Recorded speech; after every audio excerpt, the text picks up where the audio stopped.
Entonces, muchachos, vamos a hablar del coxal. El coxal, muchachos, está conformado por 3 huesos: el ilium, el isquium y el pubis. El ilium, muchachos, el isquium y el pubis tienen cuerpo. Los 3 tienen, dentro de sus porciones, tienen cuerpo. Aquí tenemos el cuerpo del ilium y el ala del ilium. Tenemos el cuerpo del isquium y la rama del isquium. Tenemos el cuerpo del pubis, la rama superior del pubis, la rama inferior del pubis. Con respecto a los cuerpos, muchachos, el cuerpo de los 3 huesos conforman esta cavidad articular que se denomina acetábulo, o cavidad acetabular. Este acetábulo, muchachos, entonces está conformado por los 3 cuerpos. Es decir, el cuerpo del ilium conforma la porción superior de la cavidad acetabular, el cuerpo del pubis conforma la porción anterior de la cavidad acetabular y el cuerpo del isquium conforma la porción posterior de la cavidad acetabular. El ilium, muchachos, entonces tiene el cuerpo y el ala. En el ilium vamos a encontrar 4 detalles anatómicos prominentes. El coxal se estudia, muchachos, tanto de la cara externa como de la cara interna. En la cara externa vamos a encontrar entonces que los detalles anatómicos que vamos a observar entonces hay 4 detalles anatómicos prominentes, como son la espina ilíaca antero-superior, la espina ilíaca antero-inferior, la espina ilíaca postero-superior, la espina ilíaca postero-inferior. La espina ilíaca antero-superior y la espina ilíaca postero-superior marcan el límite o delimitan la denominada cresta ilíaca. En la cresta ilíaca también vamos a observar 4 detalles anatómicos, como son el labio interno de la cresta ilíaca, el labio externo de la cresta ilíaca, el labio interno de la cresta ilíaca.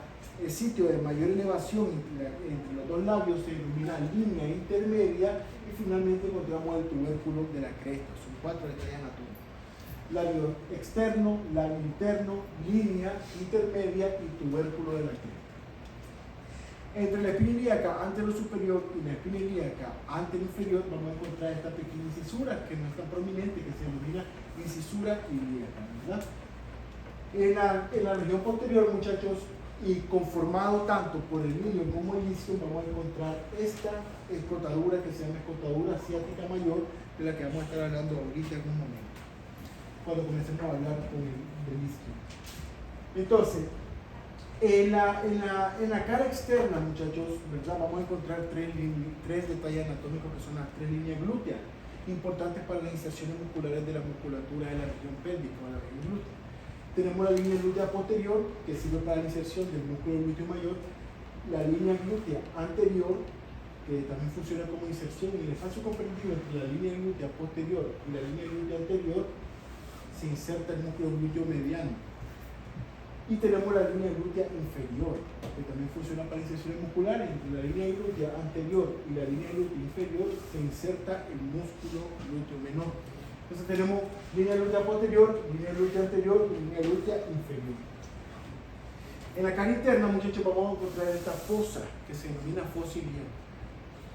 Nosotros cuando hacemos semiología, nosotros dividimos el abdomen en 9 cuadrantes: epigastrio, mesogastrio, hipogastrio, hipocondrio izquierdo, hipocondrio derecho, flanco izquierdo, flanco derecho, fosa ilíaca izquierda y fosa ilíaca derecha. Las denominadas fosa ilíaca, derecha e izquierda, refieren su nombre a esta región, ¿verdad? Que en el caso derecho descansa el apéndice, el ciego; en el caso izquierdo descansa el colon sigmoide. O sea, descansan estructuras intraabdominales que son importantes para la clínica. Entonces esto se denomina fosa ilíaca. En la región posterior, muchachos, tenemos esta gran tuberosidad que se denomina tuberosidad ilíaca. En la región articular con el sacro tenemos esta superficie articular que se llama superficie articular auricular para el sacro. Se denomina auricular porque tiene forma de una oreja y ahí se articula el hueso sacro. En la región interna, marcando el límite entre la pelvis mayor y la pelvis menor, tenemos esta línea que se llama línea arqueada. La línea arqueada, muchachos, se continúa con la cresta pectínea, que representa el borde superior de la rama superior del pubis, y esta unión de estas dos forman la línea terminal. Esa línea terminal de este coxal más la línea terminal del coxal contralateral van a formar el punto anatómico de división entre la pelvis mayor y la pelvis menor. La unión entre el ilium y el pubis presenta esta elevación que se denomina eminencia ilio-púbica. Quiere su nombre por la unión de los dos huesos, esta elevación. Elevación o eminencia ilio-púbica. Ok, muy bien. El isquion, muchachos, es el siguiente hueso. El isquion, entonces, el cuerpo del isquion conforma la porción posterior de la cavidad articular del acetábulo, ¿verdad? La porción posterior. En él vamos a encontrar los siguientes detalles anatómicos. Tenemos la espina isquiática o la espina ciática. La espina isquiática o ciática marca la división entre dos escotaduras, la escotadura ciática mayor y la escotadura ciática menor. La escotadura ciática mayor, muchachos, como pueden ver aquí, está conformada tanto por el ilium como por el isquion, ¿verdad? Aquí pueden ver, conformada por el ilium y por el isquion, la escotadura ciática mayor. Y la escotadura ciática menor está conformada únicamente por el isquion. Cuando tenemos las articulaciones, tanto ya el coxal con el hueso sacro y todos los ligamentos, estas escotaduras adquieren el nombre de agujeros, el agujero sacrociático mayor o agujero ciático mayor y agujero sacrociático menor o agujero ciático menor, que son sitios por donde estructuras anatómicas como el músculo piramidal, el músculo, abandonan la pelvis, ¿verdad? Ya vamos a ver el obturador interno que abandonan la pelvis por esa estructura. En el caso del músculo piramidal, por el agujero ciático mayor, el músculo obturador interno por el agujero ciático menor. Vamos a estar hablando de eso más adelante. Entonces, tenemos la espina ciática o la espina isquiática, tenemos la escotadura ciática menor, tenemos esta gran tuberosidad que es la tuberosidad isquiática, que representa el punto de apoyo óseo cuando nosotros nos sentamos, por ejemplo. Esta gran tuberosidad isquiática. La tuberosidad isquiática se continúa, ¿verdad? Aquí con la rama del isquion. La rama del isquion se fusiona con la rama inferior del pubis y forma cuando ya está fusionado y osificado, forma una rama que se llama, en algunos textos o en alguna literatura, lo vamos a encontrar como rama isquiopúbica. Pero son de huesos diferentes. El pubis, muchachos, que es el siguiente hueso, está conformado por un cuerpo. El cuerpo representa la porción anterior del acetábulo, de la cavidad acetabular. Presenta dos ramas, una rama ascendente, una rama superior y una rama inferior. La rama superior, muchachos, presenta en su borde superior una cresta denominada cresta pectínea, donde se origina el músculo pectíneo que se va a insertar en la línea pectínea de la porción proximal del fémur, que eso lo vamos a observar más adelante. Y en la porción inferior vamos a ver la cresta obturador o cresta obturatriz, donde se inserta la membrana obturatriz. Es importante saber que las ramas, tanto del isquion como del pubis, forman este agujero que se llama agujero obturador, donde se inserta esa membrana obturatriz, lo podemos observar. Y también funciona de sitio de inserción en el caso de la región interna para el músculo obturador interno y en el caso de la región externa para el músculo obturador externo, que lo vamos a estar viendo cuando hablemos de la musculatura pélvica, la musculatura de la región. El acetábulo, muchachos, presenta detalle anatómico. Aquí podemos observar el limbo acetabular que está delimitando la cavidad acetabular. El limbo acetabular también lo pueden encontrar como borde acetabular, reborde acetabular, ceja acetabular en las diferentes literaturas, ¿verdad? Luego tenemos la superficie articular propiamente dicha, que esta que vemos aquí, superficie articular semilunar del acetábulo. Inmediatamente en la porción central vamos a encontrar esta fosita que se llama fosita o fosa acetabular, que aquí es el sitio de inserción para el ligamento redondo de la cabeza del fémur, que permite que la cabeza del fémur esté en su lugar, en la articulación y no se luxe. El limbo acetabular se ve interrumpido en la porción inferior por esta escotadura, muchachos, que se llama escotadura acetabular. Entonces aquí tenemos el limbo acetabular, la superficie articular semilunar, la fosita o la fosa acetabular y la escotadura acetabular. En la cara interna, muchachos, vamos a encontrar este surco que se llama surco del obturador, por donde discurren, o escotadura del obturador, por donde discurren vasos sin nervio obturatrices, que eso vamos a estar hablando más adelante. Con respecto al fémur, muchachos, el fémur tiene una epífisis proximal, una epífisis distal, un cuerpo, ¿verdad? O un extremo proximal o epífisis proximal, epífisis distal o extremidad distal, y tenemos el cuerpo, ¿verdad? En la epífisis proximal vamos a encontrar la cabeza, ¿verdad? La superficie articular para el acetábulo, que es la cabeza, se articula directamente con el acetábulo. En la porción central vamos a encontrar la fosita para el ligamento redondo, que es esta que observamos aquí, ¿verdad? Inmediatamente, lateralmente a la cabeza, vamos a encontrar el cuello, que representa el punto del menor diámetro del hueso, el cuello del fémur, y encontramos dos grandes tubérculos, que son el trocánter mayor y el trocánter menor. Esto es una cara posterior y esto es una cara anterior. Entonces, el trocánter mayor y el trocánter menor. Trocánter mayor y trocánter menor. Ambos trocánteres, muchachos, están unidos tanto en la cara anterior como en la cara posterior. En la cara anterior tenemos que ambos trocánteres están unidos por la línea intertrocantérica, mientras que en la cara posterior están unidos por la cresta intertrocantérica, que es más prominente. Entonces, cresta intertrocantérica y línea intertrocantérica. En el cuerpo, muchachos, vamos a tener tres caras y tres bordes. Tenemos una cara anterior, una cara lateral y una cara medial. Tenemos un borde posterior, un borde lateral y un borde medial. El borde posterior, muchachos, es bien prominente, se denomina línea áspera. La línea áspera tiene dos labios, un labio externo y un labio interno. El labio externo de la línea áspera se continúa hacia arriba con la denominada tuberosidad glútea, que funciona de sitio de inserción para la musculatura glútea. Hacia abajo, el labio externo se continúa con la cresta supracondilia externa, cresta supracondilia lateral.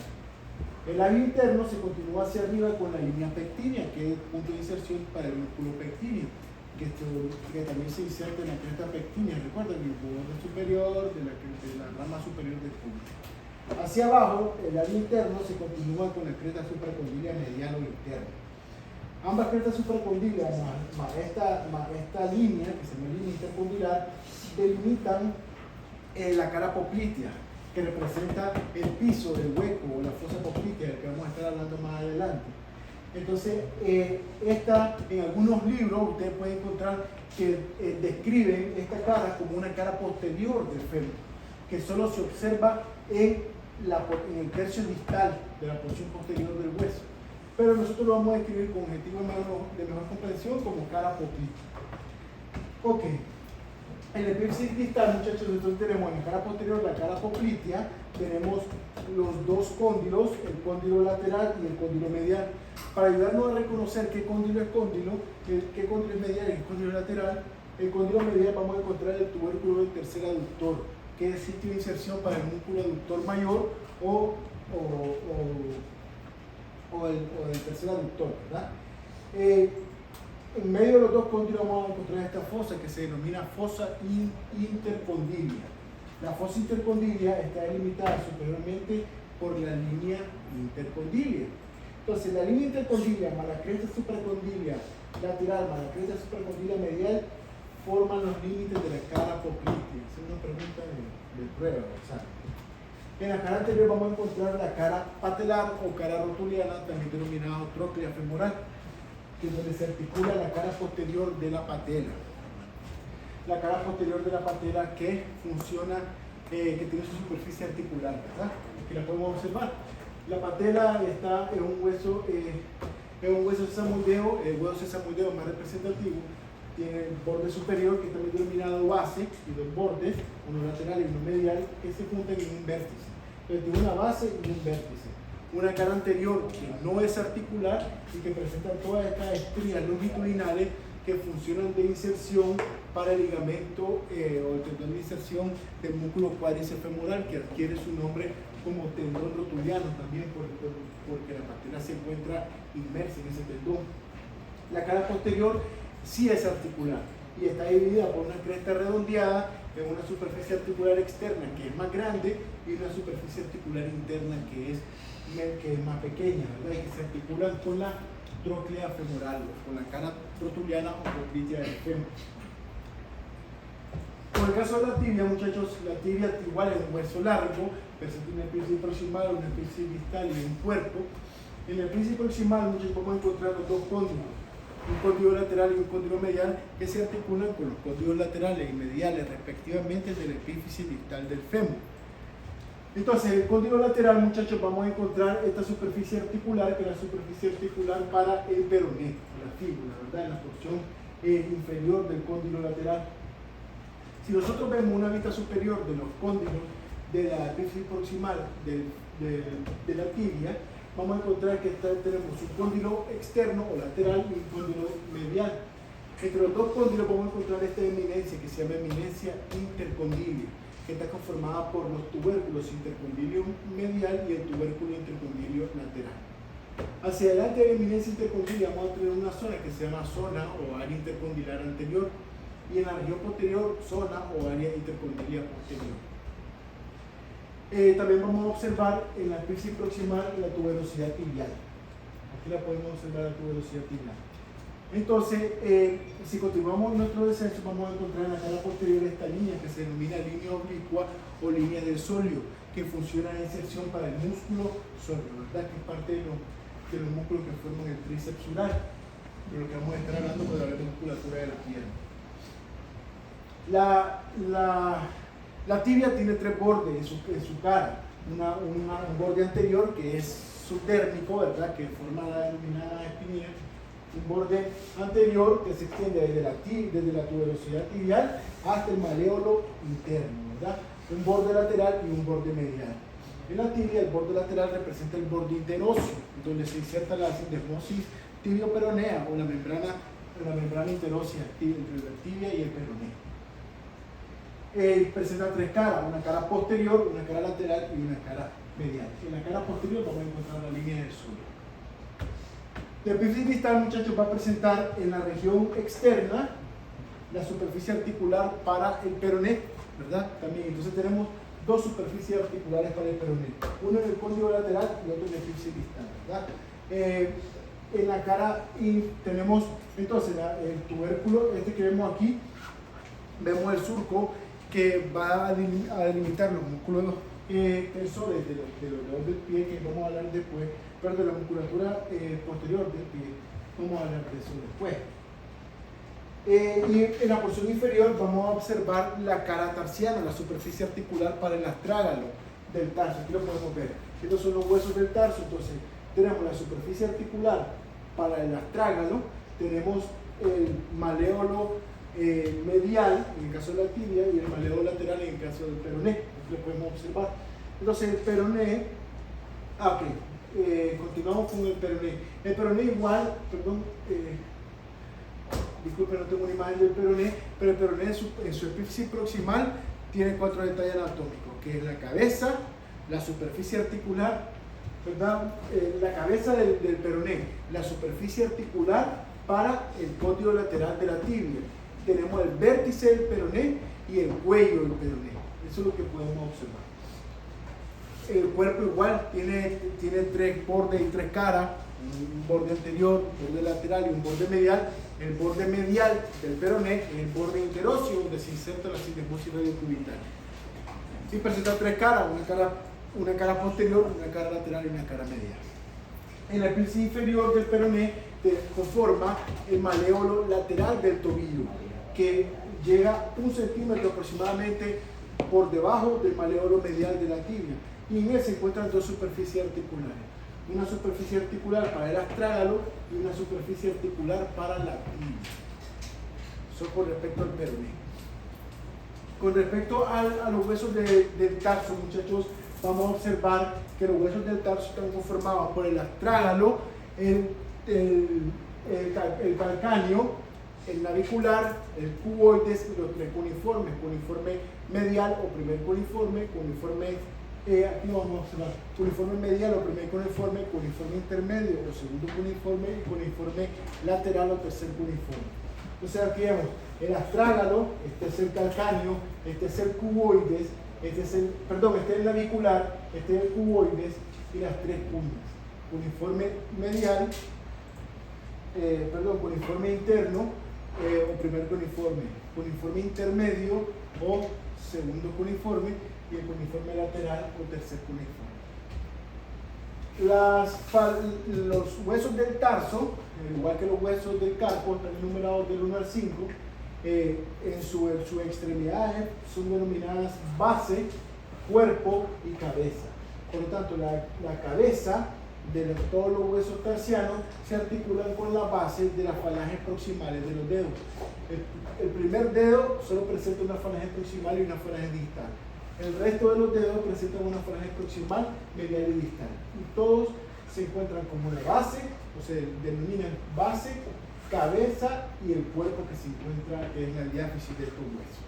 La falange distal, o su cabeza, es libre, no es articular. Y allá vamos a encontrar el hecho. Eso es todo el esqueleto del miembro inferior, muchachos. ¿Estamos claros?